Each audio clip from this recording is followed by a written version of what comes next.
اعوذ باللہ من الشیطان الرجیم بسم اللہ الرحمن الرحیم الحمد للہ الذی هدانا لهذا وما كنا لنهتدی لولا ان هدانا اللہ لقد جاءت رسل ربنا بالحق الصلاة والسلام علی اشرف الانبیاء والمرسلین مولانا و مولا الثقلین جد الحسن والحسین ابی القاسم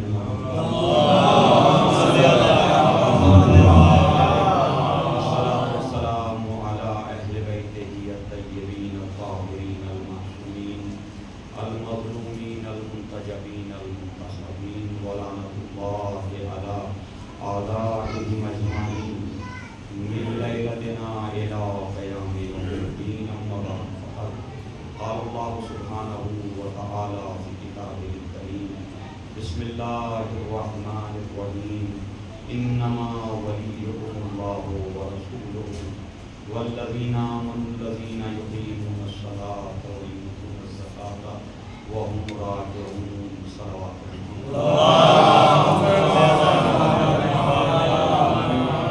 عزیزان گرامی، یہ اس خمسہ مجالس کی آج آخری اور 5ویں مجلس ہے اور اس کے بعد یہ مجالس کا سلسلہ جاری رہے گا کل سے. کل انشاءاللہ مولانا نذیر اعظمی صاحب اللہ جو بامبے سے تشریف لا رہے ہیں، ایک اچھے خطیب، اچھے شاعر ماشاءاللہ، وہ آپ کی خدمت میں سیرت محمد کو بیان کریں گے. لہذا سبھی حضرات صحیح وقت پر انشاءاللہ مجلس میں حاضر ہوتے رہیں. صلوات پڑھیں محمد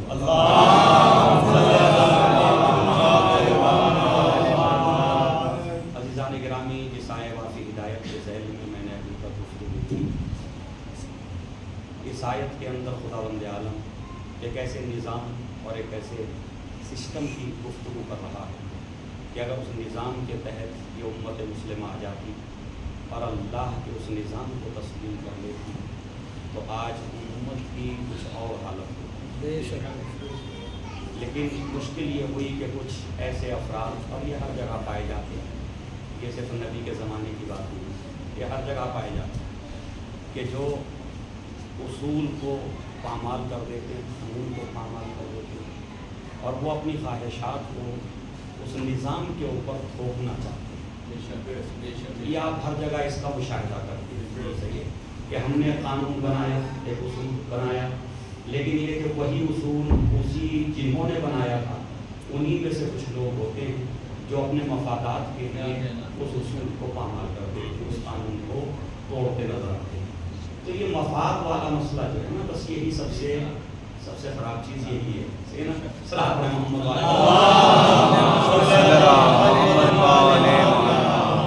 گرامی، یہ جو مفادات ذاتی ہیں نا، مفادات ذاتی، یہ مفادات ذاتی ہمیشہ دین کو نقصان پہنچاتے رہے، قوم کو نقصان پہنچاتے رہے، ہماری اجتماعی زندگی کو نقصان پہنچاتے رہے. کہ ہونا یہ چاہیے کہ انسان اپنی قومی زندگی کو اوپر رکھے اپنی انفرادی زندگی سے، اجتماعی زندگی کو فوقیت دے اپنی انفرادی زندگی سے. کیوں انفرادی زندگی جبھی صحیح ہوگی جب قوم صحیح ہوگی، ورنہ کسی ایک فرد کی زندگی اگر صحیح ہے اور باقی قوم جو ہے وہ پستی کی طرف جا رہی ہے تو اس فرد کا شمار بھی ترقی یافتہ نہیں ہے. صلاۃ پڑھیں محمد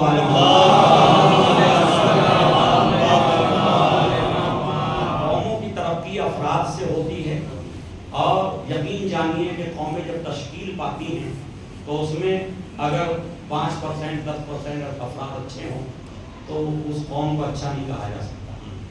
قومی طور پر وہ قوم اچھی ہوتی ہے جس میں کم سے کم 80% افراد اچھے ہوں، کیونکہ 80% جو ہے وہ 20% کو لے کر کے آگے چل سکتے ہیں. لیکن 20% اچھے ہوں اور 80% برے ہوں تو بھائی یہ جو 20% ہے نا، یہ تھک کے بیٹھ جائیں گے کہ اب اس قوم کے سامنے کریں کیا. صلاۃ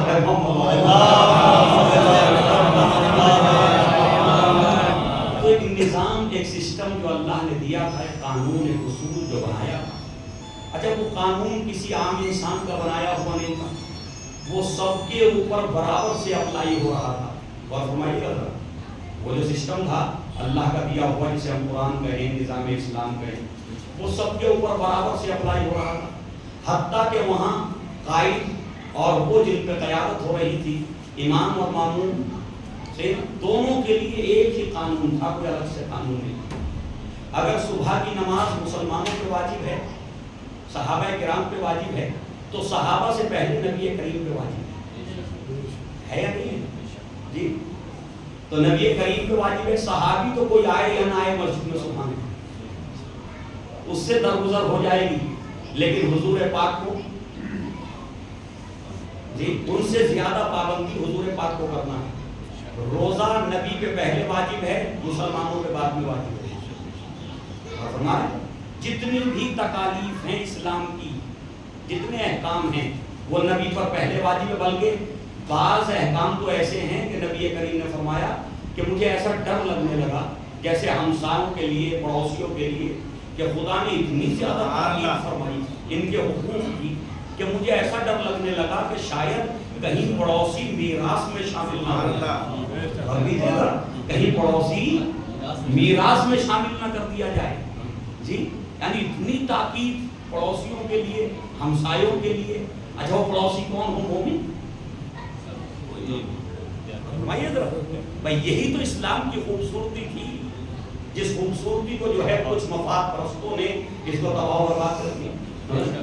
تو اسلام کی خوبصورتی یہ تھی کہ میرے جوار میں، میرے ہمسائے میں، میرے پڑوس میں کوئی رہتا ہو، اس کے حقوق میرے اوپر ہیں۔ جی کوئی ہو، کسی قوم کا ہو، کسی مذہب کا ہو، بس ایک شرط کے ساتھ کہ وہ میرے قانون سے، میرے قانون کی ظاہراً مخالفت نہ کرے، اسلامی قانون کی ظاہراً مخالفت نہ کرے۔ بھائی اتنا سا، جیسے یہودی اور عیسائی انہیں ہم کیا کہتے ہیں؟ اہل کتاب، اور ایک اور لفظ بھی ہے کافر کتابی، ہے نا؟ کون ہے یہ لوگ؟ اگر کبھی یہ لفظ آئے کافر کتابی تو اس سے مراد کون ہے؟ یہود و نصارہ، ہے نا؟ عیسائی اور یہودی۔ اہل کتاب وہ بھی وہی ہیں۔ اور ایک لفظ اور ہے، اسے بھی جلدی سے کہہ دوں میں، کافر ذمی۔ صحیح ہے، یہ فقہ میں بحث ہوتی اس پہ۔ کافر ذمی، کافر ذمی کون ہوتا؟ ہر وہ نان مسلم جو ایمان نہیں لایا لیکن اسلامی مملکت میں زندگی گزار رہا، اسلامی حکومت میں زندگی گزار رہا، ہے نا؟ اور وہ اسلام نہیں لایا، تو یہ کیا ہے؟ کافر ذمی۔ کیا مطلب ذمی؟ یعنی اسلام اس کی پوری ذمہ داری لیتا ہے اس شرط کے ساتھ کہ کفر پہ تو باقی رہے لیکن حکومت میں کسی کا خلف، کسی طرح کا خلفشار و فتنہ نہ کرے۔ تو پوری ذمہ داری کس کی ہے؟ اسلام کی۔ صحیح ہے؟ اس کے جتنے حقوق ہیں، چاہے وہ بیت المال سے ہوں، چاہے جو ہے وہ حکومت مواطن ہونے کے اعتبار سے ہوں، وہ سارے حقوق اس کو دیے جائیں گے۔ تو کتنی بڑی خوبصورتی تھی اسلام۔ صحیح ہے؟ نان مسلم کے حقوق کو ادا کرنے کے لیے تیار ہے اسلام۔ تو جب نان مسلم کے حقوق ادا کرنے کے لیے تیار ہو جو دین ہے، وہ دین مومنین کو مومنین کے حقوق سے کیسے نظر انداز کر دے گا؟ صحیح صلاۃ علی محمد والے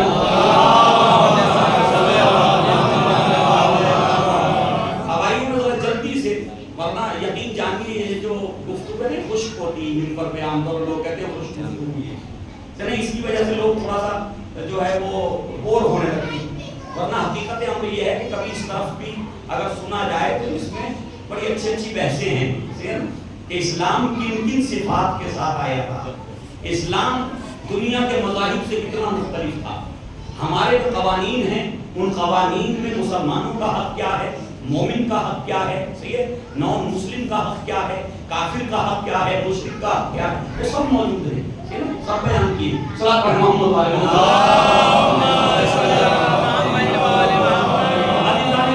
خواہشات کا غلبہ جب انسان میں ہونے لگتا ہے، وہ ذاتی مفادات میں مبتلا ہوتا، وہاں سے پریشانیاں پیدا ہوتی۔ اگر سب کے سب اللہ کے نظام کو، اللہ کے قانون کو تسلیم کر دیتے اور مفادات ذاتی کی طرف نہ جاتے تو آج امت مسلمہ دنیا کی سب سے اچھی امت ہوتی، سب سے زیادہ ترقی یافتہ قوم کون ہوتی؟ مسلمانوں کی قوم، یہ قوم ہوتی سب سے زیادہ۔ اور یہ میں نہیں کہہ رہا، میں نے اس سے پہلے بھی کہا کہ جیسے جیسے یہ علوم دین حاصل کرنے والے اگر یہ کالجز سے، یونیورسٹیز سے، ماڈرن تعلیم سے مزین ہو کر کے آئیں گے تو پھر پتہ چلے گا کہ اسلام کیا ہے. کیوں؟ جب تک ذہن نہیں کھلے گا اس وقت تک اسلام سمجھ میں نہیں آئے گا.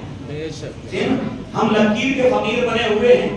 ہم کافر کو واجب القتل سمجھتے ہیں، مشرک کو واجب القتل سمجھتے ہیں. سوال یہ پیدا ہوتا ہے کہ کیا کافر کو اور مشرک کو اسلام بھی واجب القتل سمجھتا؟ کیا قرآن بھی واجب القتل سمجھتا؟ تو جب قرآن واجب القتل نہیں سمجھتا تو مجھے یہ نظریہ کہاں سے ملا؟ مجھے یہ نظریہ کہاں سے ملا؟ مجھے یہ فکر کہاں سے ملی جو قرآن کے خلاف ہے؟ اگر واجب کافر اور مشرک نان مسلم، میں لفظ نان مسلم کا استعمال زیادہ کروں وہ اچھا رہے گا. نان مسلم جو ہے، اور سنیے گا ذرا، نان مسلم اگر واجب القتل تھا اسلام میں تو نبی کریم پہ قرآن نازل نہ ہوتا، وحی الہی نازل نہ ہوتی. وہ تلوار جو احد میں اترے گی ہجرت کے بعد، وہ تلوار وہ ذوالفقار جو حضرت علی کے لیے جنگ احد میں آئے گی نا، وہ نبی کریم کو مکے میں دے دی جاتی. میرے حبیب کچھ کرنے کی ضرورت ہی نہیں، گھر سے نکلو جو ملے بس. سارے کافری ہیں، سب مشرک ہیں، سب کافر ہیں، سب مشرک ہیں. مکے میں کون ہے بھائی سوائے خاندان بنی ہاشم کے؟ ان میں چند افراد ہیں، ان میں بھی سب نہیں، صحیح نا؟ چند افراد ہیں مسلمان جو ملت ابراہیمی میں باقی، صحیح ہے. تو تلوار دیتا خداوند عالم اور کہتا میرے حبیب کیوں زحمتیں اٹھا رہے ہو؟ اس روئے زمین کو کفر و شرک سے پاک کر دو، بس نکلو گلیوں میں اور سر و تن میں جدائی کرتے چلے جاؤ. ایک دن لگتا پورے مکے کو صاف کر دیتے. نہیں سلام علیہ محمد والے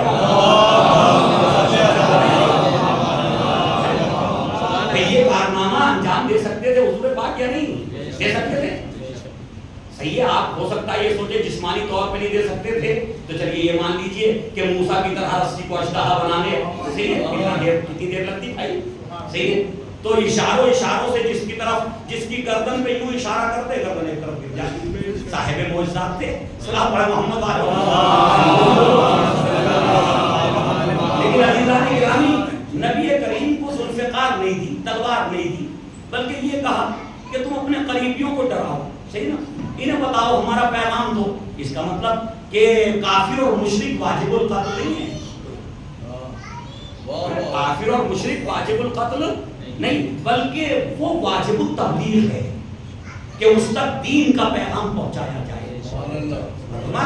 آج جو امت مسلمہ کی بدنامی وہ انہی افکار کی وجہ سے کہ ہمارے علاوہ جو ہے وہ سب واجب القتل ہے نا، سب کو قتل کرو.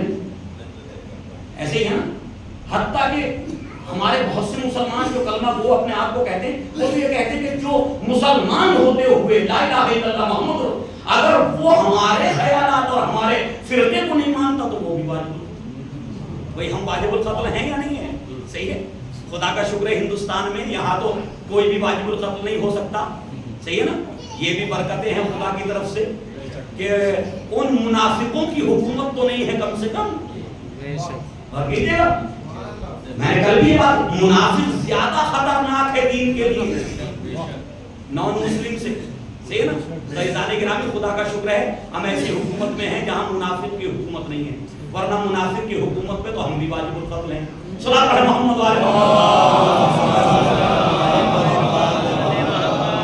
عزیزان گرامی واجب التبلیغ، ہر ایک کو پیغام دیا جائے، اسلام کا دین سمجھایا جائے، اسے قرآن کے بارے میں بتایا جائے.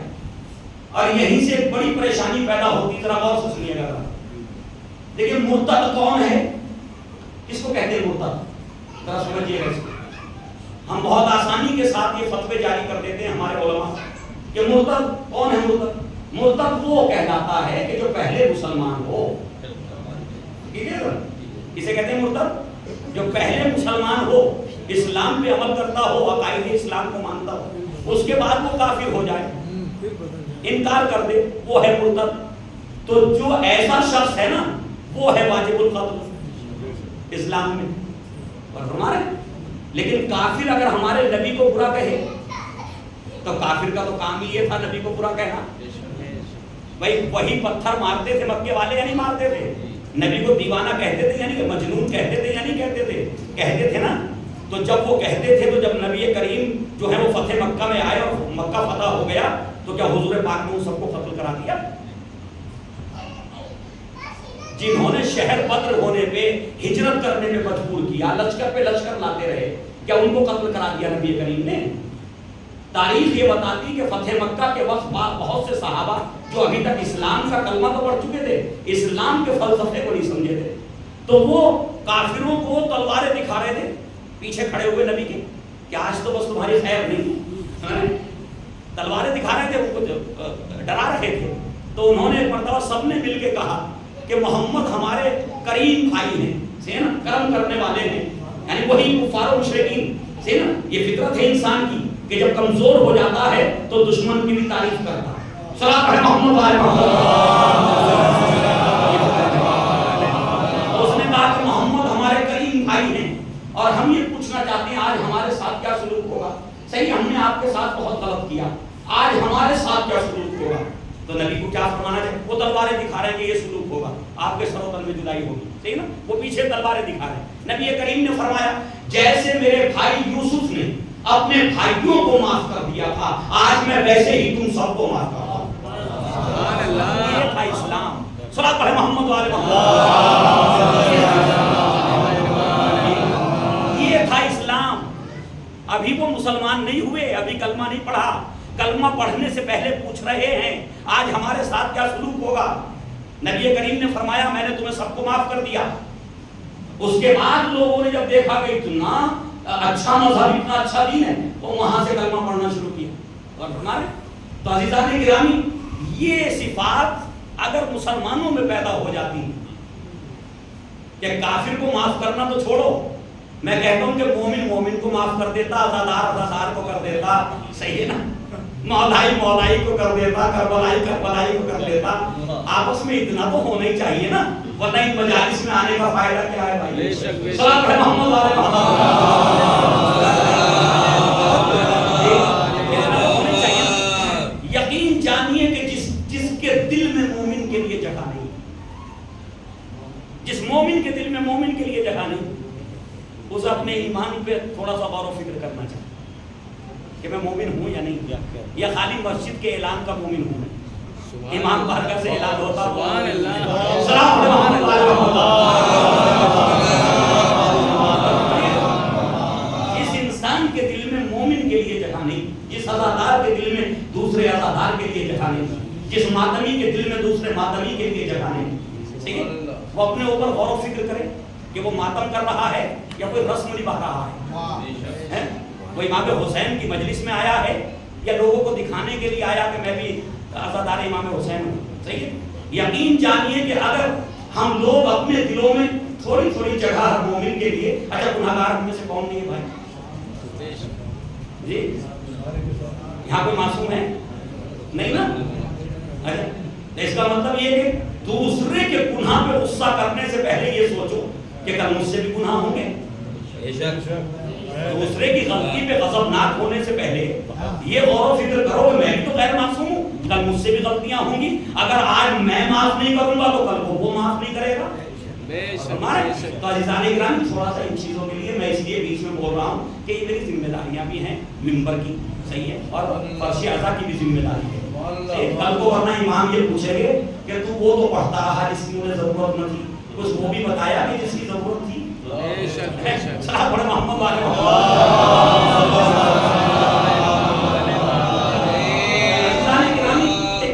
وسعت قلبی پیدا کرو اپنے اندر کہ جی ہمارا کوئی بھی بھائی ہو، اگر اس نے جان بوجھ کے بھی غلطی کی ہے تو ہم اسے معاف کر دیں، معاف کر دیں. اور ادھر سے بھی یہ وسعت قلبی ہو کہ اب اگر اس نے عمدن غلطی کی ہے تو پھر اس کے بعد عمدن غلطی نہ کرے. اس کے بعد پھر وہ عمدن جان بوجھ کر کے غلطی اور خطا نہ کرے. تو ایک ایسا نظام بناؤ کہ جس میں کربلا کی جھلکیاں ہوں. ایک ایسی سوسائٹی بناؤ جہاں کسی کا حق پامال نہ ہو، ہے نا، جہاں کسی کا کوئی حق پامال نہ ہو. 8 دن کا معاشرہ ہے کربلا کا. کتنے دن کا؟ 8 دن رہے امام کربلا میں، صحیح نا. 8 دن میں نہ اولاد کے حقوق پامال ہونے دیے جبکہ اتنے سخت مراحل میں تھے، نہ عزیز و اقارب کے حقوق پامال ہونے دیے، نہ اصحاب کے حقوق پامال ہونے دیے، نہ دشمنوں کے حقوق پامال ہونے دیے.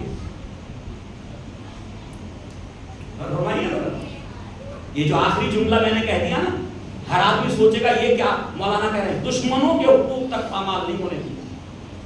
دوستوں کے تو چھوڑیے، دشمنوں کے حقوق نہیں پامال. جس وقت شمر آیا ہے اور آنے کے بعد کہا شمر جناب ام البنین کے خاندان سے ہے، خاندان کلاب سے، صحیح نا؟ تو رشتے میں ایک قبیلہ، یہ جو ہے دور جاہلیت میں قبائل کی بہت آپس میں وہ ہوتی تھی کہ قبیلہ قبیلے کے لیے جان دینے کے لیے اپنے افراد کے لیے تیار رہتے تھے. تو کیونکہ ابھی بہت زیادہ دور کا وقت تو نہیں تھا، تو لہذا قبیلے کے اعتبار سے جناب ام البنین جو ہیں اسی خاندان سے تھی جس سے شمر تھا. اچھا ایک بات اور یاد رکھیے، اس سے یہ بھی پتہ چلتا کہ ضروری نہیں کسی خاندان کے سارے افراد جو ہیں وہ ایمان پہ ہوں. کیجیے گا ذرا، ہو سکتا کسی خاندان میں ایک عباس کی سیرت پہ ہو، دوسرا شمر کی سیرت پہ ہو. سلام علیہ محمد وعلی محمد. لہذا خاندانوں کے لیے مت لڑیے، فیملیز کے لیے مت لڑیے، صحیح نا؟ اپنے بھائیوں کے لیے، اپنے رشتہ داروں کے لیے لڑائی مت کیجیے کہ یہ میرا چچا زاد بھائی ہے، تو چچا زاد ہے تو کیا ہوا چچا زاد ہے جی، یہ میرا جو ہے وہ خالہ زاد بھائی ہے، ارے ہوگا خالہ زاد بھائی. یہ دیکھیے کہ حق پہ ہے تو بہت اچھی بات، سبحان اللہ جی. اور اگر حق پہ نہیں ہے تو پھر وہ خالہ زاد ہی کیوں نہ ہو، چچا زاد ہی، سگا بھائی ہی کیوں نہ ہو، پھر آپ اس کی حمایت نہیں کر سکتے. اگر سگے بھائی کو باطل پہ ہوتے ہوئے حمایت کر رہا ہوں، اس کا مطلب میں قرآن کے خلاف جا رہا ہوں. سلام علیہ محمد وعلی محمد. قرآن کے خلاف جا رہا ہوں جی. اب آئیے جلدی سے ایک بات اس سلسلے میں عرض کر دوں کہ نبی کریم جتنے بھی برائیاں تھیں عرب معاشرے میں، یا برائیاں کو یوں کہوں کہ جتنی عادات و اطوار تھیں اس معاشرے کے، عادات و اطوار ہی تو تھے. شراب پینا عادت ہو گئی تھی لوگوں کی، بچیوں کو دفن کرنا وہاں ایک رسم بنتی چلی جا رہی تھی، زندہ دفن کی جا رہی تھی بچیاں. لوٹ مار ایک عام طریقہ تھا، اس قبیلے نے اس قبیلے کو لوٹ لیا، اس قبیلے نے اس قبیلے کو لوٹ لیا، اسی پہ ان کا رزق جو ہے وہ سلسلہ تھا، اسی سے جو ہے انکم ہوتی تھی. تو یہ ساری سب چیزیں ہو رہی تھی. نبی کریم جیسے جیسے اسلام کو آگے بڑھاتے گئے ویسے ویسے ہر چیز کو کنڈم کرتے چلے. فرمائیے گا ہر چیز کو کنڈم. چوری بری چیز ہے، نہیں کرنی چاہیے. جھوٹ بری چیز ہے، نہیں بولنا چاہیے. صحیح نا؟ خیانت بری چیز ہے، کسی کا مال میں خیانت نہیں کرنی چاہیے. امین ہونا چاہیے انسان کو، صحیح نا؟ کسی قبیلے کو بغیر جرم و خطا کے اس کے اوپر اٹیک نہیں کرنا چاہیے. انسان کو انسان کی طرح سمجھنا چاہیے. اب ہر چیز جتنی بھی چیزیں ان کی تھیں وہ ساری جو کنڈم کر دی اسلام. ایک بار سب مل کے صلوات پڑھیں. اسلام نے وہ ساری ہی عادات و اطوار، وہ سارے مراسم جاہلیت سب کو کنڈم کر دیا. اچھا جیسے جیسے اسلام ان چیزوں کو مٹاتا جا رہا تھا ویسے ویسے کفار و مشرکین اور نبی سے عداوت میں اضافہ نبی کے ساتھ ہوگا. لیجیے کل تو یہ کہہ رہے تھے کہ یہ شراب نہیں پینی چاہیے، اب کہہ رہے ہیں زنا بھی نہیں کرنا چاہیے، اب یہ کہہ رہے ہیں یہ بھی غلط ہے، اب کہہ رہے ہیں یہ بھی غلط. تو ہم کریں گے کیا؟ صحیح نا؟ اور یقین جانیے کہ نبی کریم کی سیرت پہ چلنے والے کو اس بات کے لیے آمادہ ہونا چاہیے کہ جو نبی اور اہل بیت کی سیرت پہ چلے گا اس کے راستے میں پھول نہیں بچھیں گے.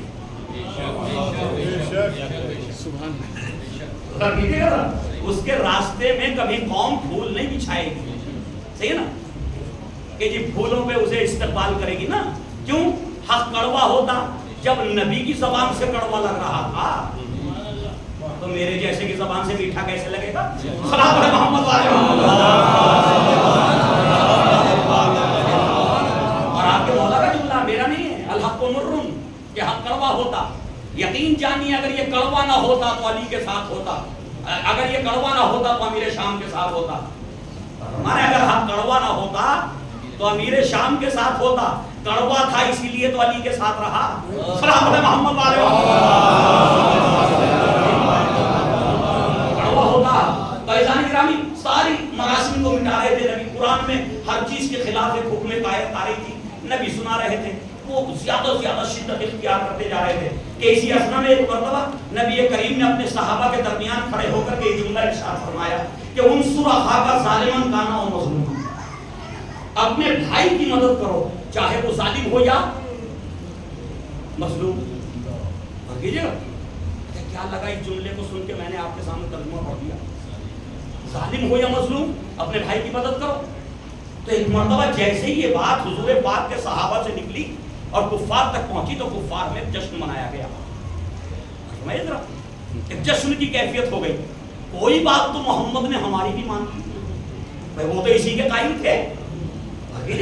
وہ تو اسی کے قائل تھے کہ کم سے کم ایک بات تو محمد نے ہماری بھی تسلیم کر لی کہ اپنے بھائی کی مدد کرو چاہے ظالم ہو یا مظلوم. بس ایک دن گزرا، پھر اپنے صحابہ کے درمیان موجود ایک کافر وارد ہوا اور اس نے آنے کے بعد کہا میں نے سنا ہے محمد آپ کا یہ نظریہ. تو نبی کریم نے فرمایا ہاں میرا یہ نظریہ کہ اپنے بھائی کی مدد کرو چاہے ظالم ہو. تو کہا کہ یہی تو ہمارا شعار ہے ایک زمانے سے، ہم اپنے بھائی کی مدد کرتے ہیں چاہے وہ ظالم ہو یا مظلوم. تو نبی کریم نے فرمایا جملہ تو تمہارا ہی ہے، اس کا مفہوم بدل دیا میں نے. قانون کو تمہارا ہی جس کو جو تم ذکر کر رہے ہو، اس کا مفہوم، اس کا فلسفہ بدل دیا. کہ وہ کیا ہے؟ کہ وہ یہ ہے کہ اپنے بھائی کی مددگار رہو چاہے ظالم ہو یا مظلوم. ظالم ہے تو ظلم سے روک کے مدد کرو، مظلوم ہے تو حمایت کر کے مدد کرو. محمد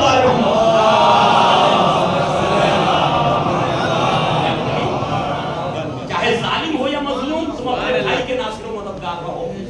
جب ظلم کر رہا ہے تو اسے روکو، ظلم سے روکو. مددگار ہوئے یا نہیں ہوئے؟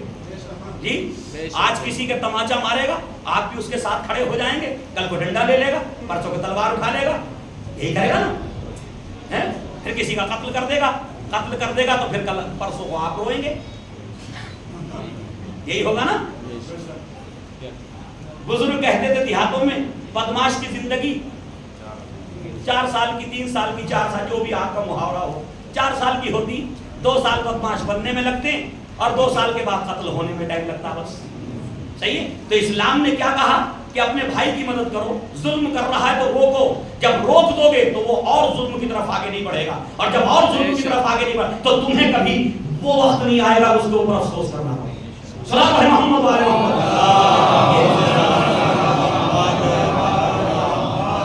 آج ہماری ذمہ داریاں ہیں یا نہیں کہ معاشرے کے مظلوم کے حامی بنے؟ صحیح ہے. معاشرے میں ظالم کے خلاف رہیں. بس ساری ذمہ داری 1400 سال پہلے کی ہے ہمارے اوپر. 1400 سال پہلے ہے نا کہ جی میں 1400 سال پہلے جو ظلم ہوا وہاں مظلوم کا حامی ہوں اور وہاں ظالم کے خلاف ہوں. ایسے ہی ہے نا. 1400 سال پہلے جو ظلم ہوا اس ظلم میں مظلوم کا حامی ہوں اور ظالم کے خلاف ہوں. اچھا اسلام کیا کہتا کہ قیامت تک ہمارا قانون ہے؟ یہ تو نہیں کہ بس ایک وقت کے لیے تھا کہ وہاں حامی اور یہاں ظالم کے موافق ہو جاؤ. ٹھیک ہے نا. تو یہ قیامت تک کے لیے قانون ہے. تو قیامت تک کے لیے قانون ہے تو میں تو بس آپ سے ایک بات عرض کر رہا ہوں کہ جب تم یا حسین کہہ کر کے مظلومیت امام حسین کی حمایت کر رہے ہو اور مظلوم کے ساتھ کھڑے ہو تو پھر یا حسین کہنے والے ہاتھوں سے کسی پہ ظلم نہ کرو. سبحان اللہ. سبحان اللہ. جس سے ماتم امام حسین کرتے ہو اس سے کسی پہ ظلم نہ کرو. بس ایک بات سب مل کے صلوات پڑھیں.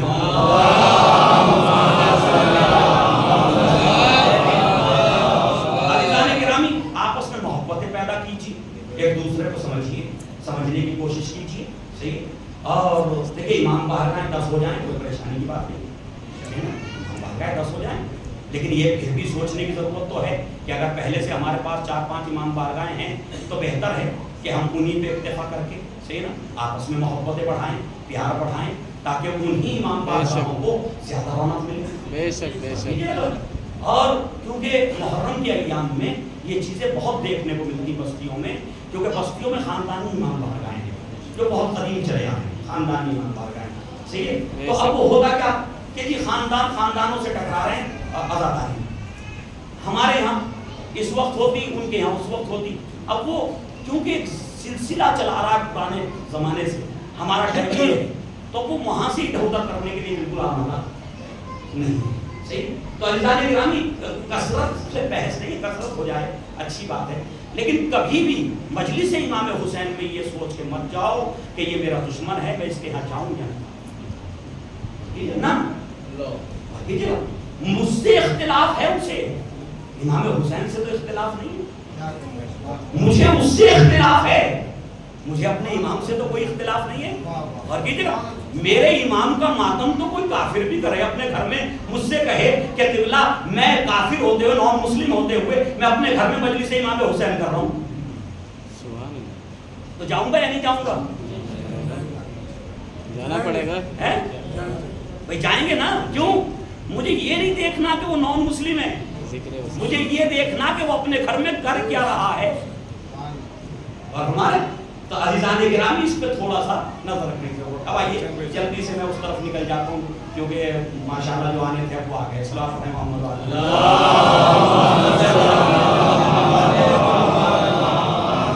اب دیکھیے آپ کی کامیابی اتحاد میں ہے، آپ کی کامیابی اتحاد میں.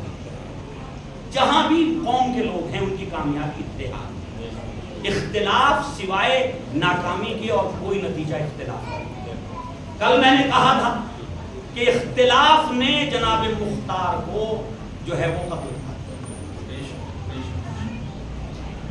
ایسا قائد کہ تاریخ میں کبھی کبھی ملتا ہے نا، ایسا لیڈر تاریخ میں کبھی کبھی ملتا ہے نا، شاید صدیوں میں کوئی پیدا ہوتا. لیکن کوفے کے شیعوں کا جو اختلاف آپس میں تھا جی، اس اختلاف نے اس قائد کو بھی جو ہے قتل ہونے سے مجبور کر دیا. 60,000 آدمی موجود تھے قلعے کے اندر، اور دیکھیے 60,000. اگر یہ اچھا اتنا مجھے لگتا ہے اتنا ہی لشکر ہوگا بس عبداللہ ابن زبیر کا، صحیح نا. لیکن اس کے باوجود جناب مختار سمجھاتے رہے کہ دیکھو یہ اختلاف کا وقت نہیں ہے، اگر ہم سب ایک مرتبہ قلعے سے باہر آ جائیں تو ان کو ہرا دیں گے، ان کو شکست دے دیں گے. لیکن ہر ایک جو ہے وہ اختلاف کرنے لگا. نہیں مختار تم جاؤ، ہم تو نہیں ان سے لڑنے کے لیے تیار، ہمیں تو امان دے رہا ہے. اچھا ہمیشہ دشمن کا طریقہ یہ رہا، دشمن کی سیاست یہ رہی کہ وہ جس قوم کو ہرانا چاہتا، جس قوم کو شکست دینا چاہتا، انہی میں سے کچھ لوگوں کو خریدتا. انہی میں سے کچھ لوگوں کو خرید لیتا، اور جب ان میں سے کچھ لوگ بک جاتے ہیں تو قوم ہتھیار ڈال دیتے، قوم ہتھیار ڈال دیتے جی. اور آج ہمارے ساتھ بھی یہ ہو رہا ہے، ایسا نہیں کہ نہیں ہو رہا. استعمار، صہیونیت، یہودیت، اور کہیں نہ کہیں وہ لوگ جو اسلام کے دشمن ہیں وہ ہمارے ہی درمیان سے ایسے لوگوں کو خریدنا چاہتے ہیں کہ جن کے نظریات کو وہ پڑھ چکے ہیں، سمجھ چکے ہیں کہ یہ یہاں نہ بکے گا تو اس بات پہ بکے گا، اس پہ نہ جھکے گا تو اس بات پہ جھکے گا، صحیح نا، کہیں تو سر جھکائے گا. اور جس ریزن سے بھی جھک سکتا ہے وہ اس کا استعمال کر کے اسے جھکا جی. تو اس طرف ہوشیار رہنے کی ضرورت ہے. آیت اللہ خامنہئی صاحب رہبر معظم کا ایک جملہ ہے کہ میرے نوجوانوں کو چاہیے عزاداری کے ساتھ ساتھ اپنے اندر سیاسی شعور پیدا کریں. سبحان اللہ، سیاسی شعور پیدا کریں، ٹھیک نا. کیوں عزاداری امام حسین ہمیں یہ بتاتی کہ کون دشمن ہے اور کون اپنا ہے. اپنوں سے لڑ رہے ہو تو اس کا مطلب سیاسی نہیں ہو.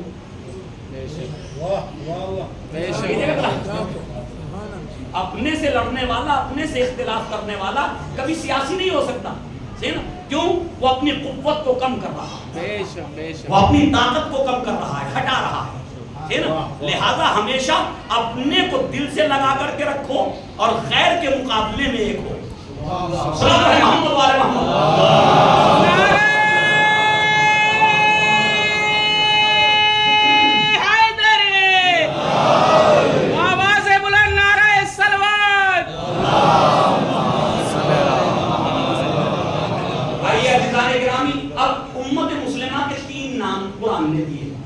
مجھے معلوم ہے آپ منتظر ہیں کہ اس طرف جائیں والا. یہ 3 نام امت مسلمہ کے قرآن نے دیے، چاہے وہ صفت کے طور پہ ہوں یا نام کے طور پہ. یہ اس لیے عرض کر رہا ہوں کہ اگر کوئی عالم دین، کوئی پڑھا لکھا انسان، کوئی مطالعہ کرنے والا، کوئی قرآن کا جو ہے وہ جاننے والا سنے تو اسے یہ نہ لگے کہ یہ نام کہہ رہے ہیں، نہیں ہو سکتا صفت ہو، مطلب ہو. صحیح ہے، میں وہ دونوں چیزیں رکھ دیتا ہوں. تو 3 نام دیے، 3 ٹائٹل دیے. ایک ٹائٹل ہے ہمارا امت مسلمہ، یہ قرآن میں لفظ موجود ہے، ربنا وجعلنا مسلمین لک ومن ذریتنا امتا مسلمتا لک.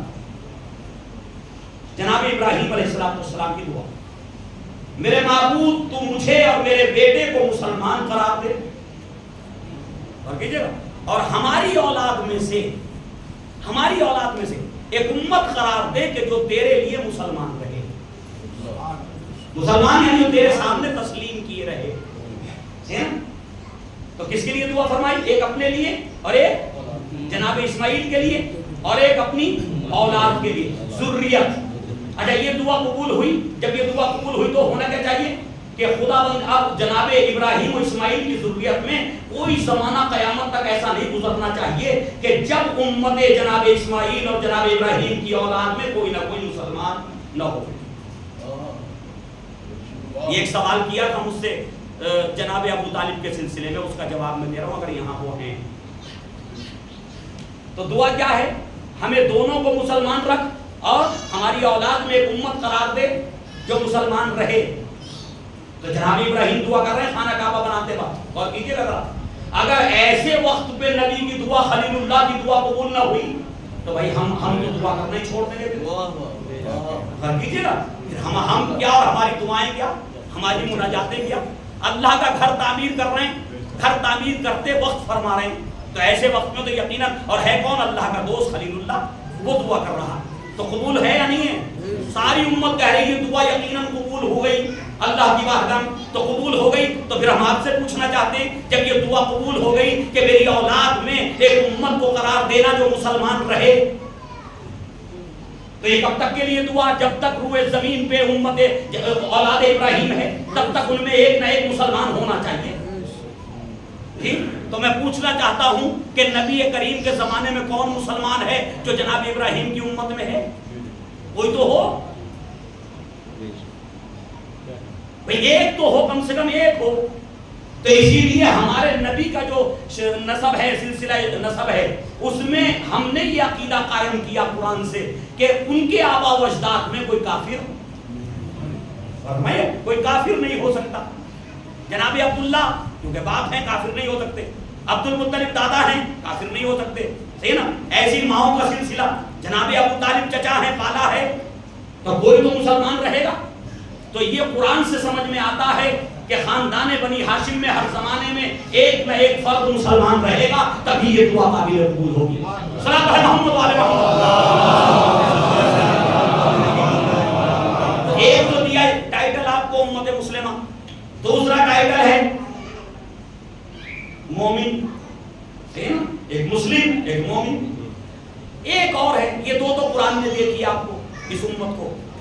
ایک نام اور ہے جو نہ قرآن نے دیا نہ خدا کی طرف سے آیا, بلکہ اس کی طرف سے آیا جس کے لیے خدا نے ضمانت لے دی. ان ہوا الا وحی یوحی, کہ یہ سوائے وحی کے کچھ نہیں کلام کرتے, وحی کہتے جو ہماری طرف سے ان پہ نازل کیا. تو حضرت علی علیہ السلام کے لیے یہ فرمایا, حضرت علی کے لیے فرمایا, اور یہ علماء اہل سنت کی کتابوں میں یہ حدیث موجود ہے. حتیٰ کہ جو کتاب ہمارے خلاف لکھی گئی, سوائے محرقہ, جلا ڈالنے والی بجلیاں, کس کو جلا ڈالنے والی؟ شیعوں کو جلانے والی بجلیاں. وہ بجلیاں جمع کر کے لائے تھے ہمیں جلانے, وہ ان سے خود ہی جل گئے. عزیزان گرامی, اب وہ لکھتے ہیں کہ حضرت نبی کریم نے فرمایا اس آیت کی تفسیر میں, ان الذین آمنوا وعملوا الصالحات اولئک هم خیر البریہ, کہ وہ لوگ جو ایمان لائے اور اعمال صالحہ انجام دیتے ہیں وہ سب, وہ جو ہیں کیا ہیں؟ ایک اچھی امت ہے, خیر البریہ, ایک اچھی امت ہے. تو عزیزان گرامی, اس آیت کے ذیل میں صاحب صلاحیت مورخہ اور ابن عساکر تاریخ دمشق میں, میزان الاعتدال میں علامہ ذہبی, ابن حجر مکی, یہ سارے کے سارے لکھ رہے ہیں کہ نبی کریم نے جب یہ آیت نازل ہوئی تو حضرت علی علیہ السلام سے یہ فرمایا, آپ کے کاندھے پہ ہاتھ رکھ کر کے, یا علی انتا والشیعۃ الفائزون, اے علی آپ اور آپ کے شیعہ کامیاب ہیں. اس کا مطلب یہ ہے مسلمانوں کو تیسرا نام, جی بھائی دو نام قرآن نے دیے, ایک نام نبی نے دیا, جی ایک ہے مسلم, دوسرے ہے مومن, تیسرے ہے, اچھا یہ کس کو کہا؟ کس کو کہا؟ وہی جو مسلمان صحابہ تھے. اب لوگ پوچھتے ہیں شیعت شروع کہاں سے ہوئی؟ کچھ کہتے ہیں ایران سے شروع ہوئی ہے شیعت. ہم اپنی کتابوں کو ہی پڑھ لو کہاں سے شروع ہوئی. جی ایران سے نہیں, نبی کریم نے ان مسلمانوں کو جو علی سے محبت کرتے تھے انہیں شیعہ کہا. کیجیے گا, شیعہ کہا. اس وقت سے لے کر کے یہ شیعہ ہیں، شیعہ نے علی، صحیح نا؟ اب جو علی سے محبت، دیکھیں تو ایک نام دیا تھا امت کو نبی نے شیعہ ہونے کا، شیعہ نام ہے اس امت کا، تیسرا نام ہے شیعہ. لیکن یہ کہ اب یہ شیعہ نام تو دے دیا لیکن سب علی کے چاہنے والے تو نہ تھے، کہلاتے سب شیعہ تھے. تو وہاں سے بحث آئی کہ جی اب ہم کیسے پہچانے جائیں، تو کہا کہ اس لفظ شیعہ کو تو باقی رکھو کیونکہ نبی نے دیا. فرمائی کر رہا جی، اس لفظ شیعہ کو تو باقی رکھو، صحیح، کیونکہ یہ حضور پاک نے عطا فرمایا. اس وقت تک کم سے کم نبی کے قول کی اتنی اہمیت تو تھی کہ اسے باقی رکھو. دوسرا نام نہ ملا انہیں تو انہوں نے علی کے بجائے کچھ شخصیتوں کے نام کے ساتھ لفظ شیعہ کا اضافہ کر دیا. یعنی شیعہ نے علی، ادھر کہا شیعہ نے فلاں. سمجھ گئے نا؟ صلاۃ پڑھیں محمد والے محمد. یہ علی کے شیعہ ہیں، یہ علی کے شیعہ ہیں اور وہ فلاں کے شیعہ ہیں، تو نام وہی رہا شیعہ. پر پہچان کے لیے ایک ذات کو، علی کو ہٹا کے دوسری ذات کو رکھ دیا، اور یہ دو لفظ چلتے رہے امامیہ نے. خلیفہ صاحب صلاۃ پڑھیں محمد والے.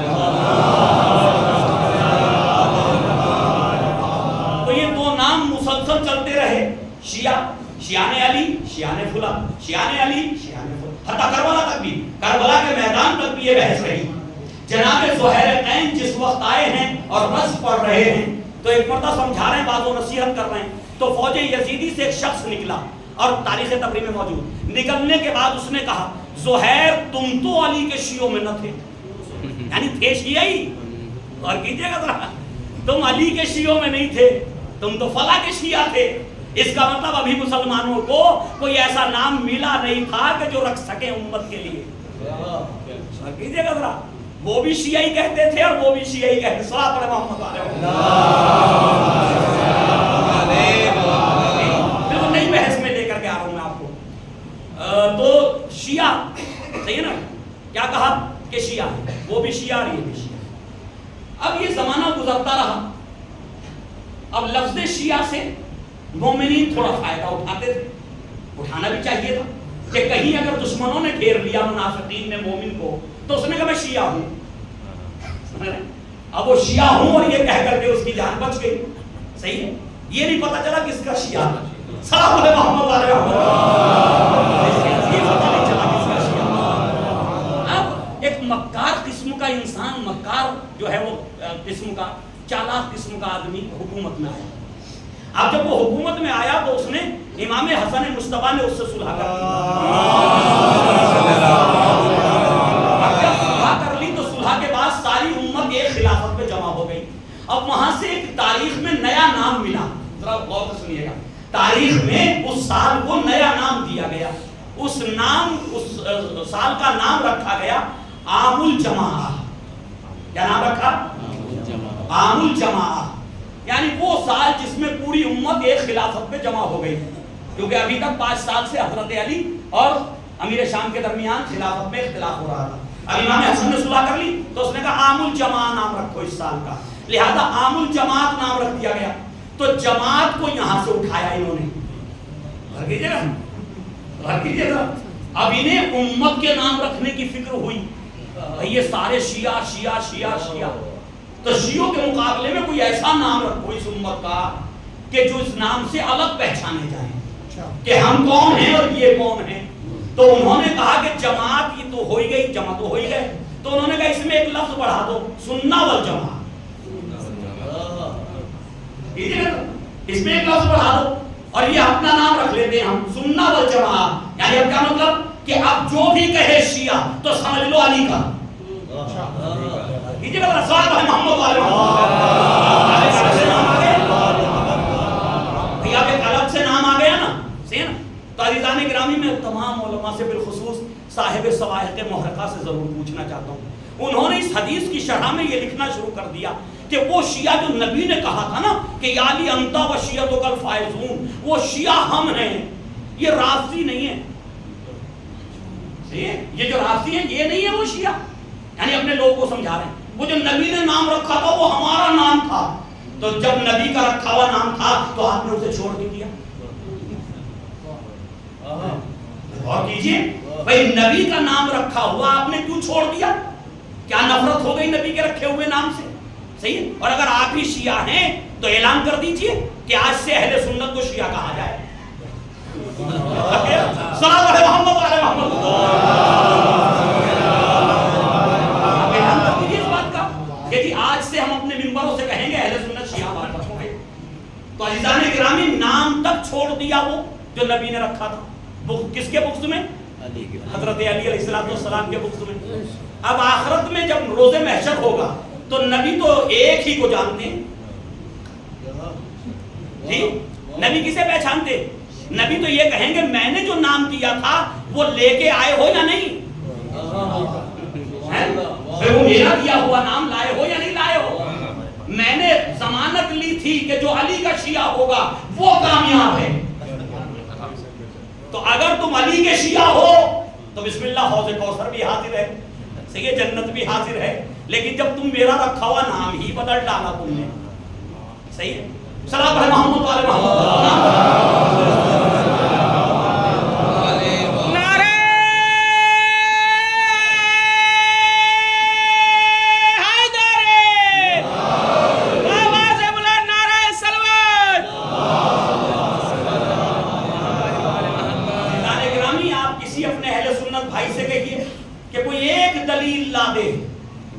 اپنی ہی کتابوں سے, اپنی تاریخوں سے, اپنی احادیث کی کتابوں سے کہ کبھی نبی کریم نے کسی جماعت کو کہا یہ اہل سنت ہے, ہمارے کسی صحابہ کی جماعت کو کہا ہو کہ یہ اہل سنت ہے, صحیح ہے. تو جب یہ نام نبی نے رکھا ہی نہیں تھا تو ایسی کون سی مصیبت آ گئی تھی کہ نبی کا نام رکھا ہوا آپ نے اسے بدل دیا جی. اور اب ہم سے کہتے شیعہ کافر ہیں, یعنی جو نام نبی نے رکھا اگر وہ کافر ہیں تو جنہوں نے خود رکھا وہ مومن کیسے ہیں؟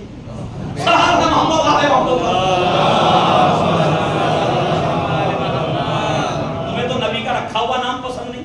تو عزیزان گرامی یہ حضرت علی علیہ السلام کے ساتھ بغض جو ہے اس طرح سے چلتا رہا ساتھ ساتھ. اب حضرت علی علیہ السلام کی جیسی خلافت بنی, جو کل میں یہاں پہ میں نے چھوڑ دی تھی بات, جیسی خلافت بنی مولا کائنات کی, اب کیا تھا چاروں طرف سے شورشیں ہونے لگی. کیوں؟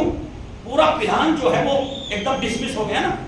وہ چاہتے کچھ اور تھے, ہو کچھ اور گئے. تو لہذا چاروں طرف سے لوگ حضرت علی کے خلاف ہو گئے. شام سے آواز حضرت علی کے خلاف اٹھی, مدینے سے ایک آواز علی کے خلاف اٹھی, باغ میں نہروان والے وہ حضرت علی کے خلاف کھڑے ہو گئے کہ نہیں ہم حضرت علی کو خلیفہ. تو بھائی جو قانون تھا کہ اہل مدینہ صحابہ جس کی بیعت کر لیں, جس پہ جمع ہو جائیں وہ خلیفہ, آپ ہی تو کہتے ہیں اجماع جس پہ ہو جائے. اور فرمائیں ذرا بھائی اجماع سے آپ ہی تو خلافت بناتے ہیں. تو میں تو یہ دیکھتا ہوں تاریخ میں امت کسی پہ جمع ہی نہیں ہوئی. سبحان اللہ. سقیفہ میں 2 آدمیوں نے بیعت کی تھی اور وہاں 2 آدمیوں کی بیعت سے خلیفہ بن گیا. پھر دوسرے مرحلے میں خلیفہ نے خلیفہ کو نامزد کر دیا تو وہاں بھی امت جمع نہیں ہوئی. نہ پہلے مرحلے میں امت کا اجماع ہوا, نہ دوسرے مرحلے میں امت کا اجماع ہوا, اور تیسرے مرحلے میں بھی یہی ہوا, نامزد ہو گیا, شورا ہو گئی 6 آدمی. تو 6 آدمی بھی امت تو نہیں کہے جا سکتے. تو بس ایک ہی خلیفہ ہے اسلام کے اندر جس پہ ساری امت جمع ہوئی. پورے اہل مدینہ نے مل کر کے حضرت علی علیہ السلام کو خلیفہ بنایا. تو اس کا مطلب اگر اجماع سے بھی کسی کی خلافت ثابت ہوتی تو حضرت علی کی خلافت ثابت ہوتی, باقی کسی خلیفہ کی خلافت ثابت. صلوات علی محمد و علی محمد. اجماع سے بھی. اب آواز یہ اٹھنے لگی کہ بھئی یہ لوگ کیوں کھڑے ہو گئے حضرت علی کے خلاف؟ سوال ہے. وہی علماء اہل سنت, وہی مورخین, وہی محدثین, وہ یہ کہہ رہے ہیں کہ جب مدینے میں خلیفہ کا گھر گھیر لیا گیا, 40 دن تک محاصرہ رہا, اس محاصرے کے درمیان حضرت علی علیہ السلام نے کئی بار ان اہل مصر کو اور جو دوسرے شہروں سے لوگ آئے تھے ظلم کے خلاف آئے تھے, صرف کہ بھئی یہ چیزیں جو ہیں وہ خلافت میں زیب نہیں ہیں کہ جو کچھ کیا جا رہا. تو عزیزان گرامی ظلم کے خلاف آئے تھے. تو اس وقت حضرت علی علیہ السلام کے لیے علماء اہل سنت یہ لکھتے ہیں اپنی تاریخوں میں, اپنی کتابوں میں, کہ حضرت علی علیہ السلام نے اپنے بیٹے امام حسن امام حسین کو یہ حکم دیا کہ بیٹا تم اس طرف اس دیوار کے ساتھ میں یہاں حفاظت کے لیے کھڑے ہو جاؤ. سبحان اللہ سبحان اللہ. حفاظت کے لیے کھڑے ہو جاؤ.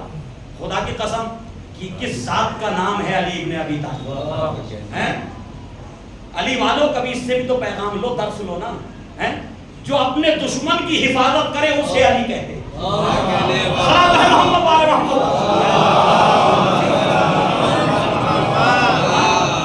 جو اپنے دشمن کی حفاظت کرے اسے علی کہتے ہیں. لہذا عزیزان گرامی, حضرت علی نے امام حسن امام حسین سے کہا یہاں سے کوئی اندر نہ جانے پائے, اور پانی تک بھجوایا. اور کیجئے پانی تک بھجوایا حضرت علی نے, مصالحت بھی کرائی, انہیں واپس کر دیا. لیکن پھر خلیفہ نے غلطی کر دی. خلیفہ نے کری یا اس کے چاہنے والے اس کے داماد نے کری, جس نے بھی کری, ٹھیک ہے, مروان نے کری.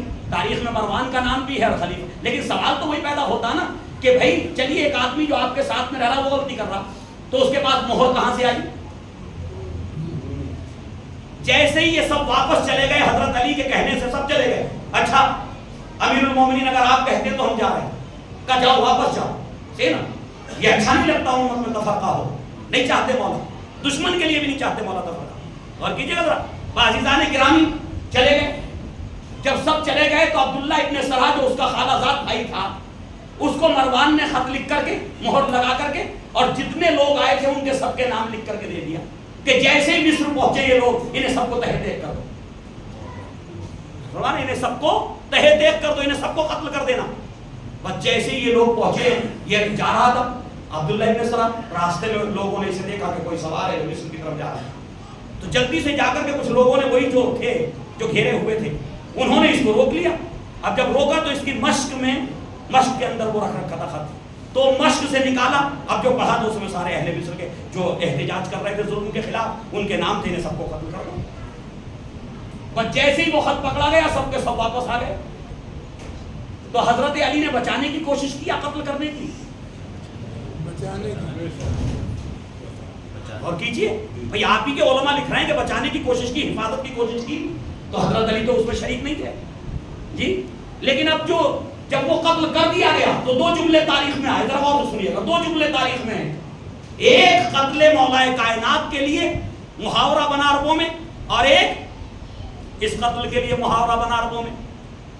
عربوں نے کہا کہ قتل علی ابن ابی طالب لشدت عدلہ, لشدت عدلہ. اور علی قتل کیے گئے اپنی شدت عدالت کی وجہ سے, انصاف پروری کی وجہ سے, ایک دوسرے کے حقوق کو ادا کرنے کی وجہ سے, اور فلا قتل کیا گیا اپنے شدت ظلم کی وجہ سے. اور کیجئے گا صلی اللہ محمد والے محمد. یہ تاریخ ہے جو میں آپ کو تاریخ سنا رہا ہوں اس وقت. تو عزیزان گرامی, اب وہ قتل ہو گیا, قتل ہو گیا نا. اچھا جب قتل ہو گیا تو الزام کس کے اوپر رکھا جائے؟ کیجئے گا ذرا, اگر حضرت علی خلیفہ نہ بنے ہوتے تو الزام کبھی علی پہ نہ آتا. اور کیجئے گا, جیسے ہی حضرت علی کی خلافت بن گئی تو انہوں نے کہا اس سے اچھا موقع نہیں کہ الزام علی پہ رکھ دو. تو کہا کہ علی نے خلیفہ کو قتل کرا دیا, علی ہیں قاتل, صحیح ہے, لہذا ہم حضرت علی سے بدلہ چاہتے ہیں. کس کے خون کا؟ اچھا بدلے کا حق کسے, قصاص کا حق کسے ہے؟ کس کو حق ہے قصاص کا؟ جی اولاد کو, بیٹے کو. لاؤ تاریخ میں ایک جملہ دکھاؤ سعید ابن عثمان کا کہ اس نے حضرت علی سے کہا ہو کہ میں اپنے باپ کے قاتل سے بدلہ چاہتا ہوں. قرآن نے حق دیا ہے اولاد کو, اور بدلہ چاہ رہے ہیں وہ کہ جن کا دور دور تک کوئی رشتہ نہیں. صلی اللہ محمد والے محمد. اب یہ نعرہ بلند ہو گیا. جب یہ نعرہ بلند ہو گیا تو الزام کس پہ آ گیا؟ حضرت علی پر, کہ حضرت علی نے قتل کیا.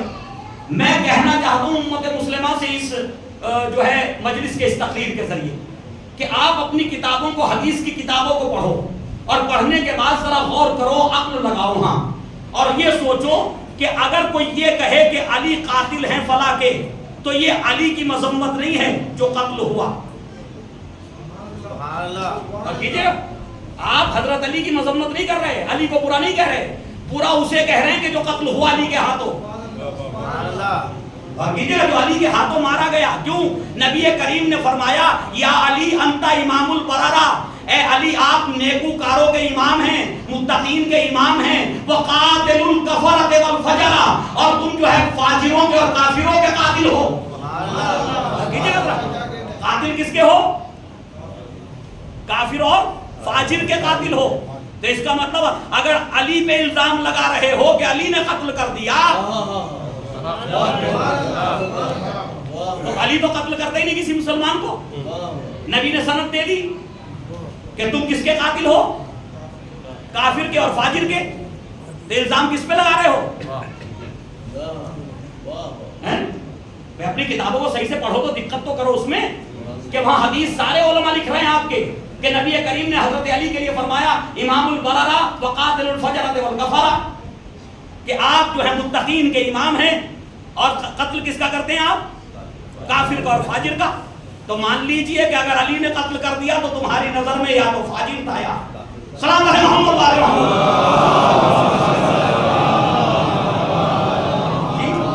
ہے یا نہیں؟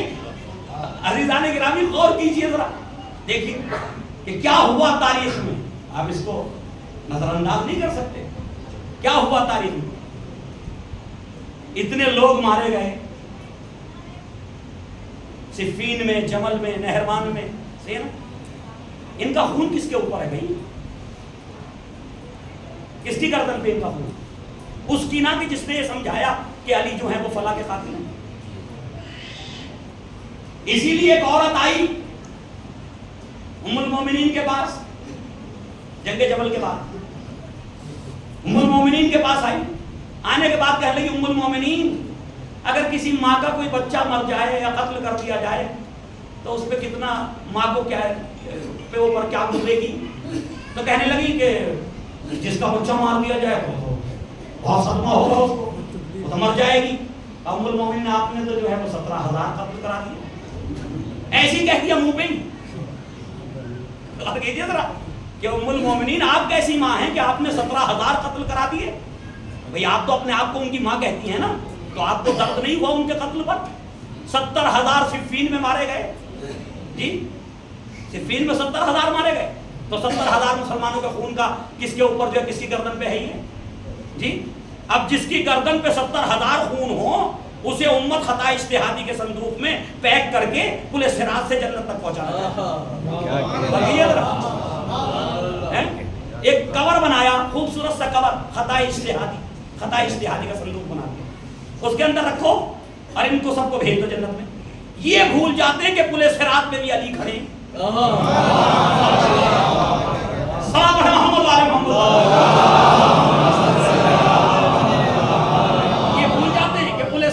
بھی علی کھڑے، کوئی صندوق اس خطا اجتہادی کا صحیح علی کے چیکنگ کے بغیر گزرے گا؟ علی تو چیک کرے گا نا کون جا رہا ہے اس میں۔ اور بھائی ہم نہیں کہہ رہے، آپ اپنے علماء سے پوچھ لو کہ ایک روز حضرت بڑے پیارے صحابی سے نا، بزرگ صحابی، یہ ڈرانے کے کام آئیں گے انشاءاللہ آخرت میں بھی لوگوں کی۔ صلاۃ پڑھے محمد علیہ محمد۔ بڑے بزرگ صحابی، پیارے پیارے صحابی، وہ بیٹھے ہیں نبی کے گھر پہ اپنی بیٹی کے ساتھ۔ حضور حضرت علی آ گئے، علی کے لیے کسی گھر میں آنا جانا منع نہیں، کیوں؟ نبی کے بھائی سے پہلے بیٹے کی طرح تھے۔ فرمائیے ذرا، بھائی بعد میں پالا ہے نبی نے، پرورش کیا حضرت علی کو، اور عمر میں بھی اتنا ہی فرق ہے، 30 سال کا فرق ہے دونوں کی عمر میں، حضرت علی اور نبی کریم کی۔ تو بیٹے کی عمر ہے نا، صلی اللہ علیہ وسلم آگے جناب بیٹھے ہوئے ہیں، گفتگو نبی فرما رہے ہیں، اور ان کی نظریں جو ہیں وہ مولا کائنات کے چہرے۔ آداب مجلس کیا ہیں کہ جو گفتگو کر رہا اس کو دیکھیے، اس کی طرف نظر رکھیے۔ اب یہ گفتگو تو نبی فرما رہے ہیں، 4 آدمی بیٹھے ہیں، صحیح ہے، ایک بیٹی، ایک باپ، ایک علی اور ایک نبی۔ تو گفتگو نبی فرما رہے ہیں اور یہ مسلسل ٹک ٹکی لگا کر کے علی کو دیکھے جا رہے ہیں، علی کو دیکھے جا رہے ہیں، علی کو دیکھے جا رہے ہیں۔ تو ایک مرتبہ بیٹی نے گولی مار کے کہا، بابا یہ کیا کر رہے ہیں آپ کیوں علی کو اس طرح سے دیکھ رہے ہیں؟ تو کہنے لگی، باپ کہنے لگا، بیٹی میں نے حضور پاک کو یہ فرماتے سنا ہے کہ علی کے چہرے کو دیکھنا عبادت ہے۔ یہ ان کی کتابوں میں موجود ہے روایات علی کے چہرے کو دیکھنا ہی اس لیے دیکھ رہا ہوں کہ جب تک دیکھتا رہوں گا عبادت ہوتی رہے گی. تو خلیفہ اول اگر علی کے چہرے کو دیکھ کے عبادت کرے تو کوئی پریشانی. ہم ذکر علی کر کے عبادت کریں.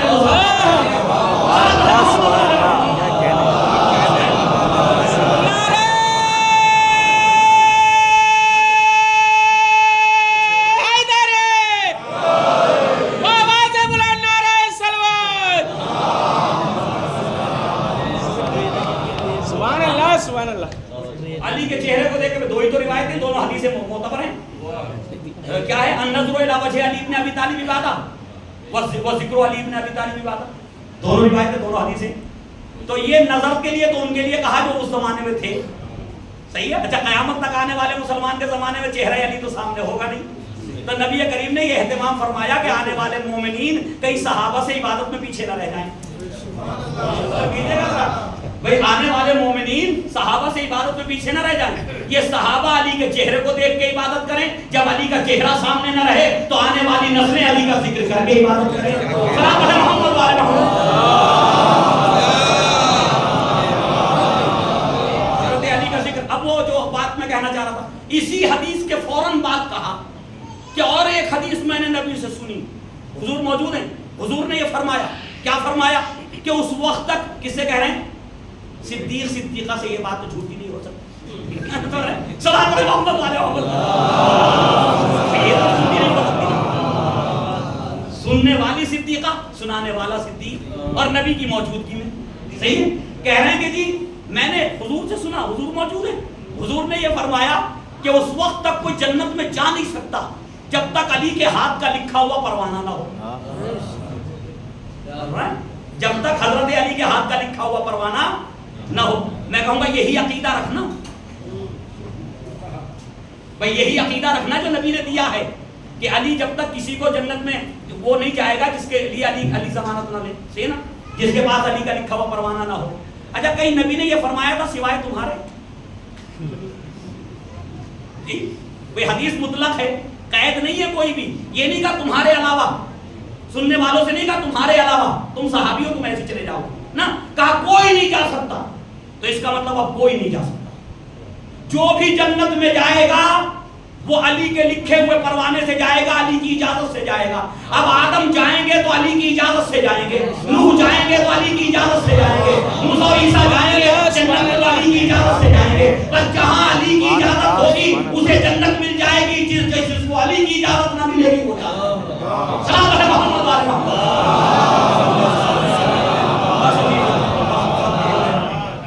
وقت ختم ہو گیا اور یہ مجلسوں کے لیے بس 2 منٹ میں ایک دم سے ایک جملہ کہہ دیتا ہوں بس. جناب زینب کبریٰ نے یزید کے دربار میں امام حسین کی شہادت کے بعد جب پہنچی دربار میں اور رہا ہونے لگی تو 3 دن مجلس کی یا نہیں کی؟ سنی شیعہ سب لکھ رہے ہیں 3 دن ذکر امام حسین کیا. تو ہم پوچھنا چاہتے ہیں 700 کرسی نشین جو بیٹھے تھے جن کو تم کہہ رہے ہو حافظان قرآن تھے, قاریان قرآن تھے, صحیح نا, دین کے جاننے والے تھے, وہ علماء تھے, تو انہیں قرآن میں کوئی آیت نہیں ملی تھی اس وقت تک کہ جو مجلس کو بدعت کہتی ہو. کوئی تو حافظ قرآن کھڑے ہو کے کہتا اے علی کی بیٹی آپ تو دین کو بچانے کے لیے آئی ہیں, بدعت کیوں کر رہی ہیں؟ یزید ہی کہہ دیتا آپ تو دین کے محافظ بتاتے ہو اپنے آپ کو, یہ بدعت کیوں انجام دے رہے ہو, یہاں گریا کیوں کر رہے ہو, رو کیوں رہے ہو, یہاں ماتم کیوں کر رہے ہو, مجلس کیوں ہو رہی ہے؟ اس کا مطلب یزید کے پاس بھی کوئی دلیل مجلس کے خلاف نہیں تھی. ان حفاظ قرآن کے پاس بھی کوئی دلیل قرآن سے مجلس ذکر امام حسین کے خلاف نہیں تھی. یہ تو آج جب سے جو ہے کچھ ممالک ان ملاؤں کو پیسہ دینے لگے, فنڈنگ کرنے لگے, تب سے یہ فتوے بدعت کے شروع ہوئے. کیجیے گا, ورنہ یہ بدعت ہوتا تو بہت آسان طریقہ تھا. اس وقت حفاظ قرآن کہتے کہ علی کی بیٹی نے ایک نئی بدعت کی ایجاد کر دی. تو عزیزان گرامی, آپ جس وقت جو ہے وہ تمام سب سامنے رکھ کے بات تو جو مصیبتیں گزری ہیں نا شیطان, مجھے نہیں معلوم کہ ایک صاحب نے شام میں جناب سیدہ سکینہ سلام اللہ, جن کا نام رقیہ ہے, انہیں ہم سکینہ کہتے ہیں, جناب رقیہ کے مزار پہ سوال کیا. دور سے ظاہر آئے, انہوں نے یہ سوال کیا, مولانا یہ بتائیے کہ آپ کہہ رہے ہیں کہ 7 سفر کو یا 13 سفر کو جناب سکینہ کی شہادت ہو گئی، تو صرف یہ قید خانے میں جو ہے 2 سفر کو وارد ہوئے تھے، قید خانے میں آئے تھے، تو کیا صرف یہ 4 ہی دن زندہ رہی؟ سوال لے کے آتا ہے. میں نے ان سے کہا کہ معافی چاہتا ہوں آپ سے، میں کہا آپ یہ جو سوال کر رہے ہیں نا کہ یہ قید خانے میں 4 دن زندہ رہی یا 2 دن زندہ رہی، میں آپ سے پوچھتا ہوں یہ کربلا میں کیسے زندہ رہی؟ قید خانے تک آنا ہی معجزہ، ہمارے قید خانے تک پہنچنا ہی، شام تک پہنچنا ہی ان کا معجزہ ہے. جی بھئی وہ بچی ان لاشوں کے درمیان جہاں بھائیوں کے لاشیں تھے، وہ شہزادی جہاں بھائیوں کے لاشیں، جہاں جو ہے وہ اور عزیز و اقارب کے لاشیں، جہاں باپ کا جو ہے مامال لاشا پڑا تھا، ان لاشوں کے بیچ میں 1 رات گزاری.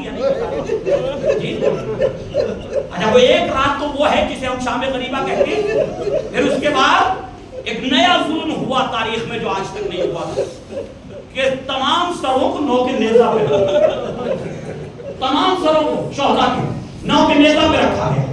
اور ایک مرتبہ ظالم نے یہ حکم دیا کہ جو سر جس کے بیٹے کا ہے، جس کا جس کے ساتھ رشتہ، اس سر کو اس کی ہماری کے ساتھ رکھ. سوچیے آپ تنہائی میں بیٹھ کے سوچنا کہ پورے سفر میں بھائی کا سر بہن کی باباری کے ساتھ،